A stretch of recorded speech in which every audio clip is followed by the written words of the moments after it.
Sou bom pastor, ovelhas guardarei, não tenho outro ofício e nem terei.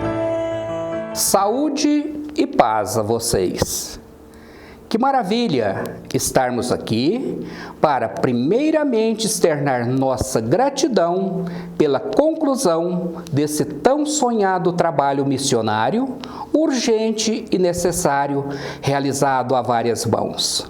Há muitos anos, aguardávamos o itinerário Bom Pastor, com as orientações para os que atuam prioritariamente no setor casos especiais da pastoral familiar, na acolhida aos casais em nova união. Queremos hoje falar para vocês um pouquinho sobre a parte 4, a síntese das atividades das palestras, das dinâmicas e dos círculos. Então, venham conosco.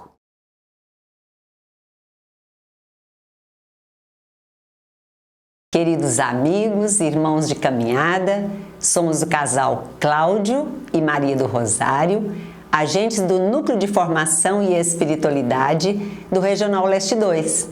Estamos juntos há 27 anos e neste ano celebramos 25 anos na Pastoral Familiar. Sentimos-nos à vontade para falar para vocês do 4º capítulo de nosso mais recente subsídio da Comissão Nacional da Pastoral Familiar, o itinerário Bom Pastor. Pois nossa origem no trabalho pastoral foi participando do primeiro encontro Bom Pastor aqui em nossa Diocese de Uberlândia, na Paróquia São Judas Tadeu, no dia 27 de setembro de 1998. E de lá para cá, nós não paramos mais e nem pretendemos, pois só temos a testemunhar graças em abundância. Se hoje somos o que somos, devemos ao trabalho incansável que a Pastoral Familiar realiza em todo o Brasil e à acolhida fraterna que recebemos. Abraçaram-nos, passaram óleo em nossas feridas, nos integraram, nos inseriram e nos permitiram discernir nossa situação. Contribuir na elaboração deste itinerário nos possibilitou rever a caminhada, aprimorar nossos conhecimentos e nos motivar a continuar comprometidos com a missão, servindo sempre com coragem, ousadia e alegria. A parte 4 do itinerário trata das atividades, das palestras, das dinâmicas e dos círculos propostos aos que vão atuar e ou organizar os encontros em seus regionais, em suas dioceses e paróquias. Muito importante afirmar que desde o início até o final do encontro, as pessoas precisam se sentir acolhidas, integradas, pertencentes àquele grupo de irmãos na fé. Essa é a mensagem, o testemunho que devemos dar de que somos amados incondicionalmente por Jesus, nosso bom pastor, independente da situação em que nos encontramos. Nossa igreja é mãe e é misericordiosa, e assim como Jesus nos ensina em Mateus 9, 9 a 13, Ele veio para os doentes, os pecadores, os feridos e machucados. Não exclui ninguém. A misericórdia é maior do que qualquer pecado, tem nos dito o Papa Francisco. A proposta apresentada no itinerário é que tudo seja organizado com muito zelo, cuidado e carinho. As equipes que atuarão no encontro se preparam com antecedência, realizando no mínimo 8 reuniões. São elas sala, visitação, retaguarda, cozinha, animação e espiritualidade.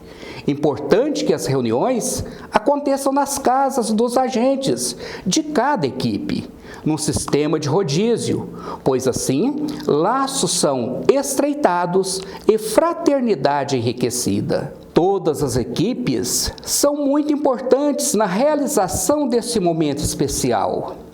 A proximidade e a comunhão devem ser a marca dos que estão ali a serviço. Ninguém melhor do que ninguém. Lembrando sempre de estarem em constante oração. Sem oração, nenhum encontro acontece. As palestras, os testemunhos, as reflexões acabam deixando marcas indeléveis nos corações dos encontristas. Nós dois lembramos-nos de maneira muito forte da reflexão sobre Maria em nossa vida e da importância da perseverança e do compromisso na caminhada. Muito bem, agora vamos falar um pouco das palestras pensadas e sugeridas na organização do encontro. A palestra Por que estamos aqui marca o início do encontro. Ela deve ser muito acolhedora, alegre, deve criar um clima de empatia com os casais encontristas, porque muitos chegam cabisbaixos, envergonhados, temerosos, alguns até sem muita disposição. A acolhida fraterna fará a grande diferença. Quem foi que convidou cada um de nós para vir a este encontro? Coloca-se essa pergunta para os encontristas e muitas serão as respostas. Foi esse ou aquele. Entretanto, a resposta é: foi Jesus, o bom pastor, quem fez o convite. E quem é o bom pastor? É aquele que dá vida pelas suas ovelhas. Trabalhar a parábola da ovelha perdida em Lucas 15, 4 a 7 é bem especial. Lembrar que, com efeito, muitos são chamados, mas poucos são escolhidos. Portanto, vocês foram escolhidos. Ninguém mais terá a possibilidade de vivenciar aquele encontro. É importante a gente frisar isso. Reforçar que eles devem se sentir pertencentes. A casa é sua, meu irmão. A casa é sua, minha irmã. Venha para cá você também. Sinta-se acolhido, sinta-se acolhida. Falar rapidamente da riqueza das duas fundamentais exortações apostólicas para o nosso trabalho pastoral. A Familiares Consórcio, sobre a missão da família cristã no mundo, de 22 de novembro de 1982, do hoje nosso São João Paulo II. E Amores Letícia, sobre a alegria do amor na família, do nosso Romano Pontífice, o Papa Francisco, de 2016. Na palestra Relacionamento Familiar, dá-se preferência para que seja proferida por um casal em nova união, que tem experiência e engajamento na igreja. Enfatizar que o lar e a família devem ser construídos sobre a rocha, com a base em um alicerce seguro para superar os ventos e as tempestades da vida. Ensinamento que se encontra em Mateus 7, 21, 24 a 27. Essa deve ser nossa busca diária. Deus, o Pai, e Jesus Cristo, seu Filho, dão um modelo de sua família, por meio de seres humanos que desejam honrá-los. Este modelo começou com eles. Como Filho de Deus e homem, Jesus amou e honrou seu Pai com todo o seu coração, mente e alma. Esta é a chave para a família justa, que coloca Deus acima de tudo. Todo ser humano precisa entender que Deus, por meio de sua sabedoria e amor, instituiu a unidade familiar. Ele é o autor do modelo familiar perfeito. Ele criou o primeiro homem e a primeira mulher, uniu-os como uma só carne e exortou-os a serem frutíferos e prolíferos, ou seja, a terem filhos. Orientação que encontramos em Gênesis 1, 27 a 28, 2, 23 a 24. A palestra A Proposta da Igreja deverá ser proferida por um sacerdote, por um leigo ou por uma leiga, ou por um casal especializado em direito canônico. Pessoas bem preparadas a respeito das normas e diretrizes que abordam os casos de nulidade matrimonial e a forma de encaminhamento dos processos, de preferência que tenham atuação na Câmara de Instrução Processual ou no Tribunal Eclesiástico. Deve-se apresentar a proposta da Igreja de estudar e analisar a situação em que pode não ter existido o sacramento do matrimônio, quando da primeira união. Falar sobre as normas do direito canônico que abordam os casos em que pode haver declaração de nulidade, por não ter acontecido, não ter existido ou não ter sido válido o sacramento do matrimônio. Explicar a forma de encaminhamento dos pedidos de declaração de nulidade ao Tribunal Eclesiástico.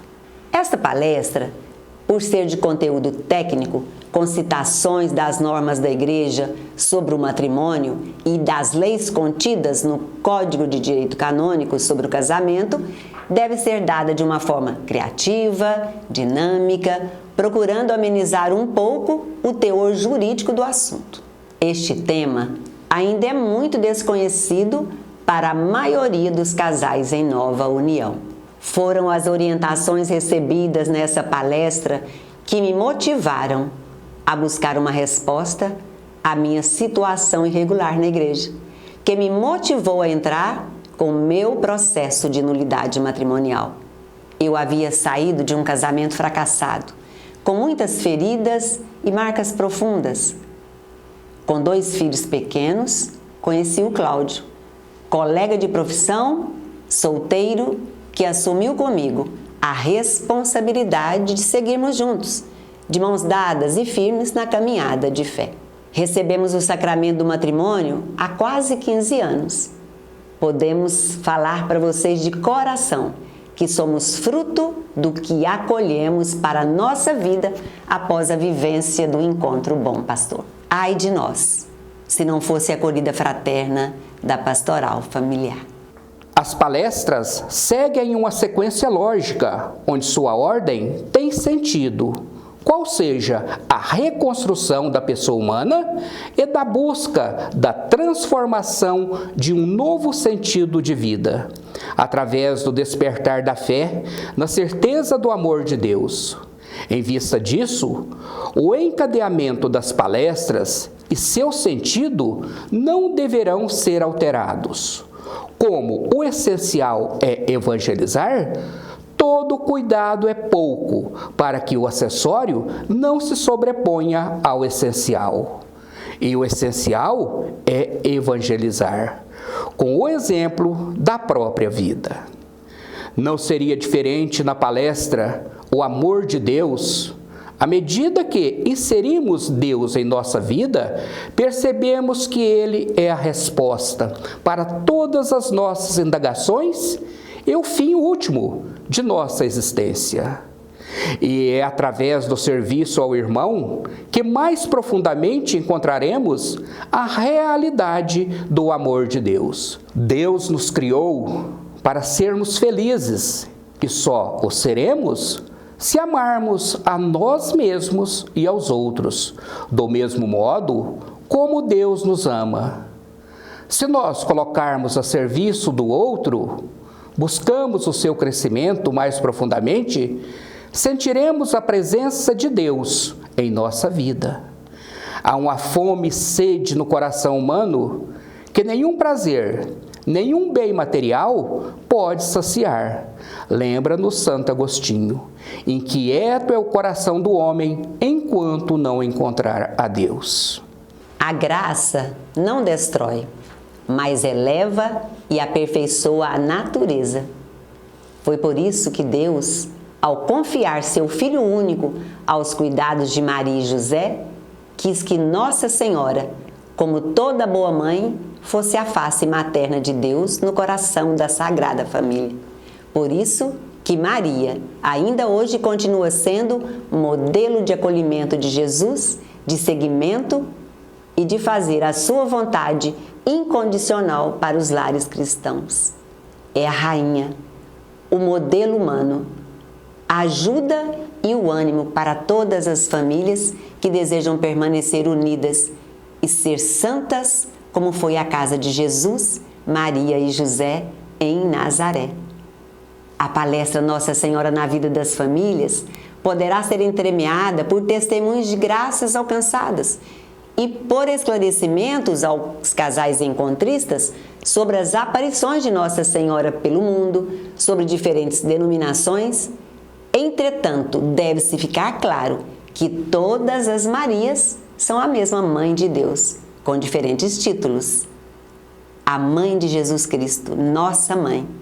É muito comum os que se afastaram e agora retornam ao convívio da igreja confundirem-se quanto a esta situação. O ponto forte desse momento acontece quando a imagem de Nossa Senhora é conduzida pela sala, indo ao encontro dos casais, envolta em seu manto azul, e os mesmos têm a oportunidade de tocar na imagem. Coloca-se uma música mariana e, ao final, todos são convidados para se consagrarem a Nossa Senhora.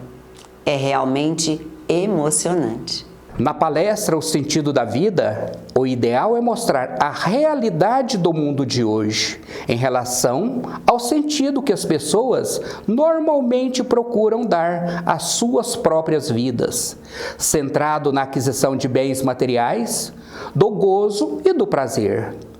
Questionar qual é o verdadeiro sentido da vida para os casais que ali estão. Refletir sobre qual o sentido nós damos e onde encontramos realmente o sentido para nossas vidas. Deverá ser uma fala questionadora, levando os encontristas a compreenderem que o verdadeiro sentido da vida é Jesus Cristo, pois Ele é o caminho, a verdade e a vida. Deve preferencialmente ser proferida por um casal em nova união, engajado em trabalhos comunitários na paróquia. Comentar ao longo da palestra sobre seus problemas de vida a dois e como encontraram sentido na vida conjugal, superando os desafios. Concluir que só Deus pode satisfazer os desejos mais ardentes do coração humano. Deus dá sentido à vida.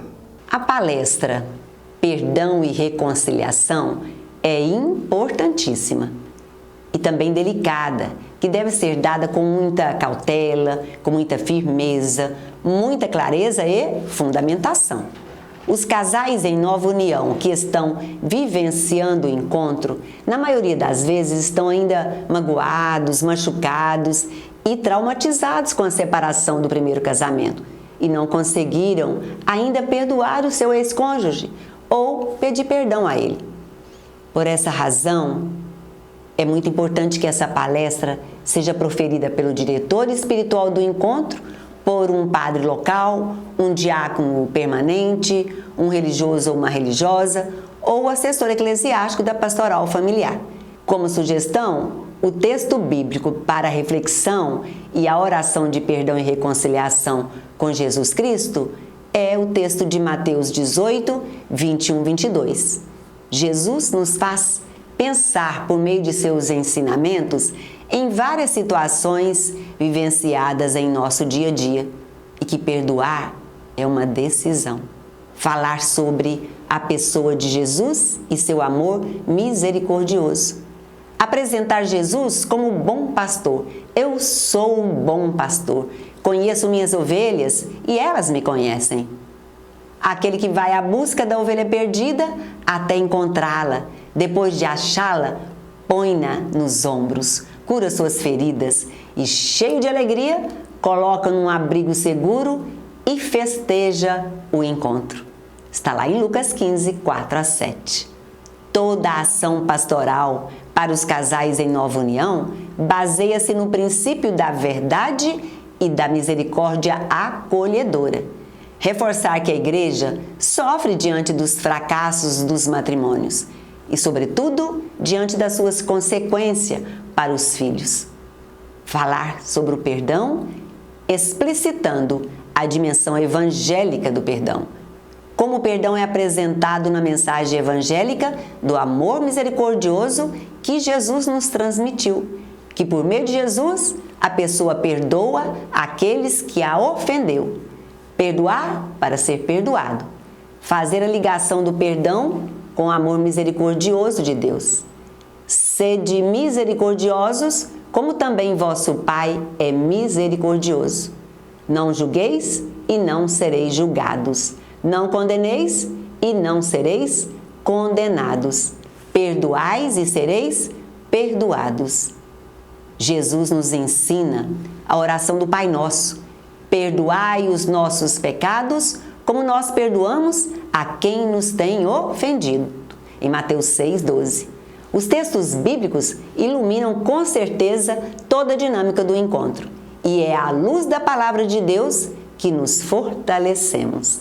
Vimos que o propósito do encontro de casais em nova união é chegar a um número cada vez maior de famílias, incentivar a defesa do matrimônio cristão e a prática de uma espiritualidade conjugal e familiar. Compreender que é no amor que a pessoa humana encontra a fonte de sua fidelidade, que fidelidade gera felicidade e que a autêntica felicidade vem de Deus, fonte de todo bem. É preciso fazer entender que as palavras passam, mas que os exemplos arrastam e que precisamos conduzir as pessoas a um encontro pessoal com Jesus. Somente a partir do verdadeiro encontro com Jesus é que somos capazes de sermos irmãos uns dos outros, e especialmente dos mais sofridos.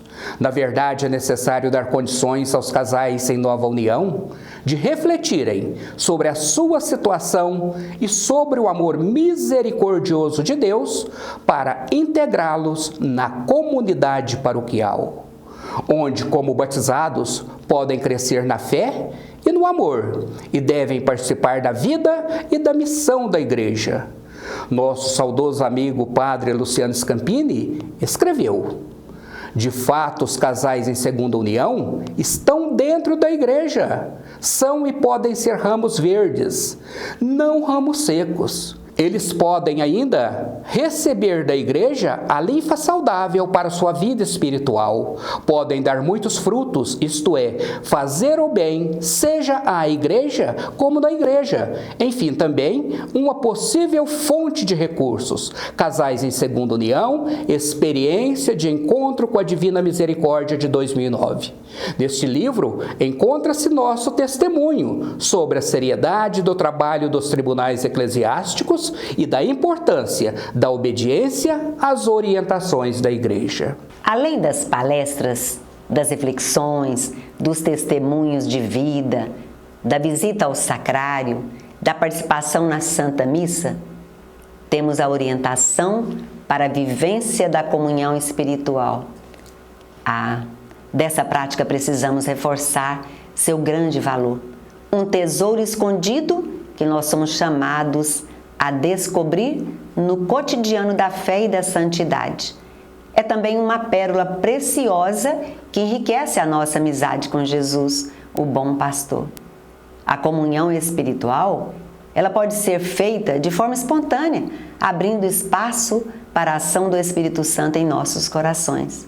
Os casais em nova união que vivem essa experiência testemunham sua riqueza e força na caminhada. Nas sugestões propostas em nosso itinerário, temos também os círculos, que não devem faltar. São momentos de espiritualidade e entrosamento entre os casais, servindo como termômetro para medir como eles estão internalizando a mística do encontro por meio da participação nas palestras e da vivência do acolhimento. Recomenda-se que as pastorais, movimentos e serviços sejam apresentados no primeiro dos círculos, visto que são a porta de entrada para um caminho de engajamento, de inserção, de integração dos participantes no serviço da igreja.